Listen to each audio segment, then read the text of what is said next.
Hello friends, welcome to the smart study cell. मेरा नाम है बॉबी वर्मा। तो जैसा कि हमारी सीरीज चल रही है मोस्ट इंपॉर्टेंट माने गए क्वेश्चंस की, उसका ये 9th लेक्चर है। तो पिछले वीडियोस की तरह यह वीडियो भी बहुत इंटरेस्टिंग एंड इंपॉर्टेंट रहने वाली है, तो वीडियो को पूरा देखिएगा। तो चलिए शुरू करते हैं फर्स्ट क्वेश्चन से।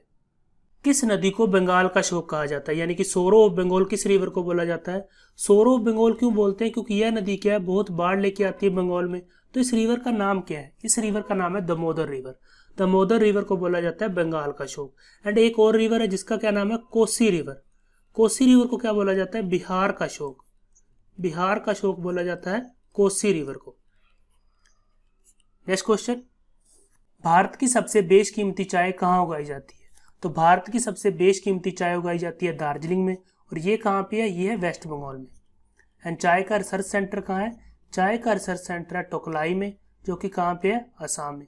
एंड असम ही वो राज्य है जहाँ पे देश की सबसे ज़्यादा टी को प्रोड्यूस किया जा रहा है। एंड दुनिया में सबसे ज़्यादा टी को प्रोड्यूस कर रहा है चीन। एंड भारत क्या है? दूसरे नंबर पे। भारत दूसरे नंबर पे सबसे ज़्यादा टी को प्रोड्यूस कर रहा है वर्ल्ड में। नेक्स्ट क्वेश्चन, अकबरनामा किसने लिखी थी? अकबरनामा और आईने अकबरी यह लिखी थी अबुल फैजल ने। एंड अबुल फैजल के भाई थे अबुल फैजी, जिन्होंने क्या किया था? महाभारत को ट्रांसलेट किया था फारसी भाषा में, जिसे क्या बोला जाता है? राजमनामा। राजमनामा। तो अकबर के 9 रत्नों में से इन 2 भाइयों का भी नाम आता है। नेक्स्ट क्वेश्चन, सुंदरवन अथवा मैंग्रोव वन कहाँ पाए जाते हैं? तो इसमें जो सुंदरवन है यह दुनिया का सबसे बड़ा डेल्टा है। एंड ये सुंदरवन डेल्टा एंड मैंग्रोव वन कहाँ पाए जाते हैं? यह पाए जाते हैं पश्चिम बंगाल में। एंड इस डेल्टा को बनाता कौन है? इसको बनाती है Ganga and Brahmaputra river. Ganga and Brahmaputra river बनाती है इस डेल्टा को। एंड यह किन देशों के बीच में पाए जाते हैं? यह इंडिया एंड बांग्लादेश के बीच में पाए जाते हैं। नेक्स्ट क्वेश्चन, ध्वनि प्रदूषण की इकाई क्या है, यानी कि नॉइस पोल्यूशन को किस में मापा जाता है? तो नॉइस पोल्यूशन को मापा जाता है डेसिबल में। एंड WHO ने सेफ लिमिट क्या बताई सुनने के लिए? यह बताई 45 dB। एंड मैक्सिमम लिमिट क्या है? 75 से 80 dB। कि इसके बाद अगर हम सुनेंगे तो इससे क्या हमारे कानों को क्या नुकसान पहुंच सकता है। नेक्स्ट क्वेश्चन, वह उपकरण जो वायु में सापेक्षिक आर्द्रता को मापता है और दर्ज करता है, यानी कि रिलेटिव ह्यूमिडिटी को मेजर करने के लिए कौन सा मीटर यूज किया जाता है? तो यह यूज किया जाता है हाइग्रोमीटर। एंड इसमें जो हाइड्रोमीटर है इसका कहाँ यूज करते हैं हम? इसका हम यूज करते हैं रिलेटिव डेंसिटी को मेजर करने के। रिलेटिव डेंसिटी को मेजर करने के लिए या फिर सापेक्षिक घनत्वता को मेजर करने के लिए हाइड्रोमीटर का प्रयोग किया जाता है। एंड इसमें जो लैक्टोमीटर है इसका हम प्रयोग करते हैं दूध की फैट को जांच करने के लिए या फिर प्योरिटी ऑफ मिल्क को जांच करने के लिए। दूध कितना प्योर है इसकी जांच करने के लिए लैक्टोमीटर का यूज किया जाता है। एंड पायरोमीटर का कहाँ यूज किया जाता है? पायरोमीटर का यूज किया जाता है हाई इंटेंसिटी टेम्परेचर रेडिएशन को मापने के लिए। हाई इंटेंसिटी टेम्परेचर रेडिएशन को मापने के लिए पायरोमीटर का प्रयोग किया जाता है। नेक्स्ट क्वेश्चन, रेडक्लिफ रेखा किन देशों की बीच की सीमा रेखा है? रेडक्लिफ रेखा किसने बनाई थी? यह बनाई थी सीरल रेडक्लिफ ने। सीरल रेडक्लिफ ने। और यह किन देशों के बीच की सीमा रेखा है? यह है भारत और पाकिस्तान। और भारत और चीन की सीमा रेखा को क्या बोला जाता है? McMahon line. McMahon line. And Bharat और भूटान की सीमा रेखा को क्या बोला जाता है? इंडो भूटान। इंडो भूटान बोला जाता है भारत और भूटान की सीमा रेखा को। एंड भारत और बांग्लादेश की सीमा को बोला जाता है पूर्वांचल। पूर्वांचल। पूर्वांचल बोला जाता है भारत और बांग्लादेश की सीमा रेखा को। नेक्स्ट क्वेश्चन, भारत किस गोलार्ध में स्थित है? तो भारत की अगर पोजीशन देखनी हो तो क्या ये मान लेते हैं कि ये हमारी धरती है। एंड अगर इसको 2 पार्ट में हम डिवाइड करें तो ये क्या 0 डिग्री लैटिट्यूड हो गया। तो इसके क्या 23.5 डिग्री पे क्या है? कर्क रेखा गुजरती है। कर्क रेखा कहाँ से गुजरती है? 23.5 डिग्री से। एंड वो हमें पता है कि कर्क रेखा हमारे क्या भारत के मध्य से गुजरती है, तो यहाँ पर हमारा भारत होगा। बट मैंने इसको पूर्व में क्यों बनाया? क्योंकि ये क्या 0 डिग्री लॉन्गिट्यूड है। 0 डिग्री लॉन्गिट्यूड, जिससे क्या बोला जाता है? GMT, यानी कि ग्रीनविच मीन टाइम। ये कहाँ पे है? ये है लंदन में। एंड इसके क्या 87.5 डिग्री पे, 87.5 डिग्री आगे क्या है? भारत है। तो मीन क्या है? भारत 23.5 डिग्री उत्तर में एंड 87.5 डिग्री क्या है? पूर्व में है। तो आंसर क्या हो जाएगा? ए, उत्तरी एंड पूर्वी। एंड इसमें जो 1 डिग्री होता है वो बराबर होता है 4 मिनट के। एंड 87.5 डिग्री किसके बराबर हो जाएगा? 330 मिनट, यानी कि 5 घंटे 30 मिनट। इसीलिए भारत क्या 5 घंटे 30 मिनट आगे है ग्रीनविच मीन टाइम से। नेक्स्ट क्वेश्चन, सौर ऊर्जा किसके द्वारा उत्पादित होती है, यानी कि सोलर एनर्जी को किस रिएक्शन से प्रोड्यूस किया जाता है? तो बेसिकली रिएक्शन 2 तरह की होती है, एक होती है फ्यूजन रिएक्शन और एक होती है फिजन रिएक्शन। फ्यूजन रिएक्शन में क्या होता है कि जब दो स्मॉलर एटम्स, जब दो छोटे एटम्स मिलकर एक बड़े एटम को बनाते हैं तो उसमें क्या लार्ज अमाउंट में एनर्जी प्रोड्यूस होती है। जैसे कि स्टार्स में क्या होती है, हाइड्रोजन एटम्स होते हैं। जब हाइड्रोजन एटम्स, दो हाइड्रोजन एटम मिलकर एक हीलियम एटम को बनाते हैं तो उसमें क्या है, एनर्जी रिलीज होती है। इसी को क्या बोला जाता है, fusion reaction.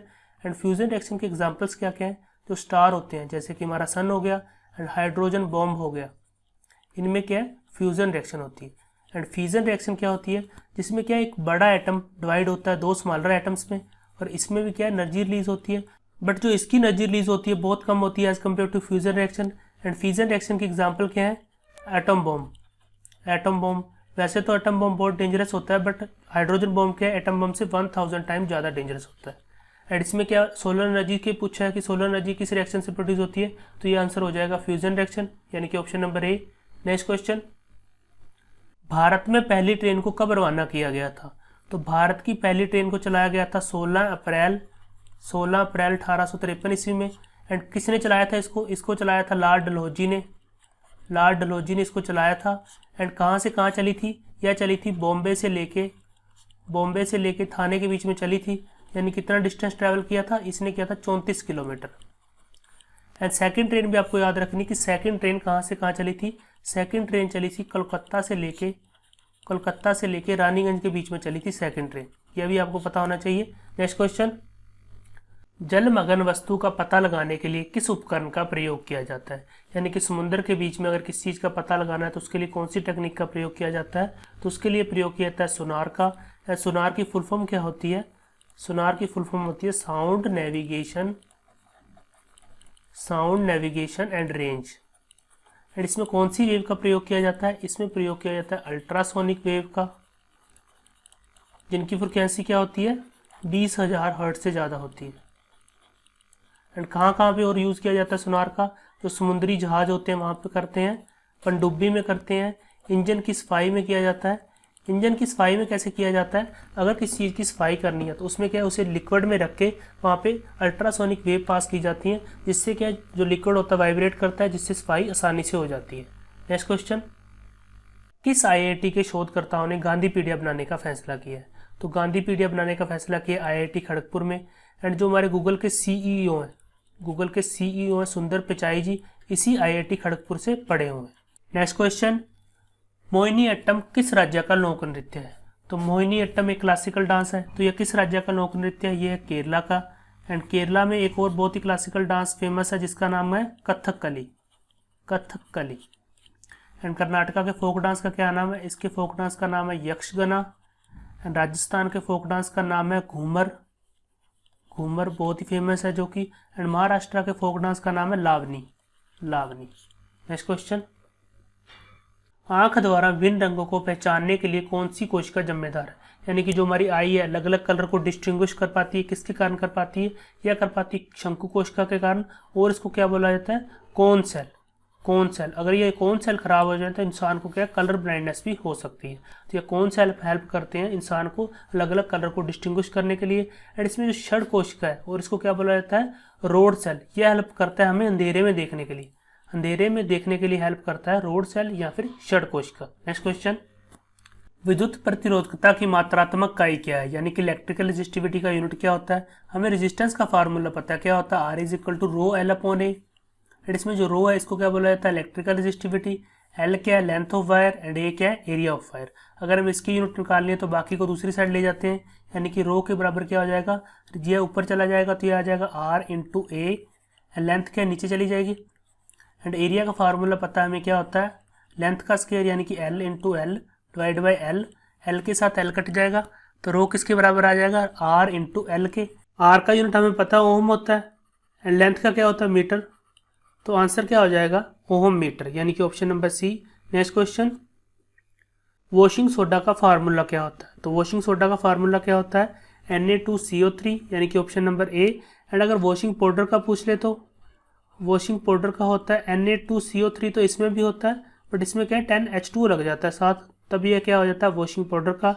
And baking powder का क्या होता है, NaHCO3। तो वॉशिंग सोडा का होता है Na2CO3, वॉशिंग पाउडर का होता है Na2CO3 .10H2 and baking powder का होता है NaHCO3। तो ये था आज की वीडियो का लास्ट क्वेश्चन। अगर आपको वीडियो अच्छी लगी तो प्लीज़ इसे लाइक करें एंड अपने फ्रेंड्स एंड ग्रुप के साथ शेयर भी करें एंड चैनल को सब्सक्राइब कर लें एंड बेल के आइकन को भी प्रेस करें ताकि मैं जब भी वीडियो डालूं तो आपको सबसे पहले नोटिफिकेशन मिले। तो मिलते हैं अगली वीडियो में। Thank you friends.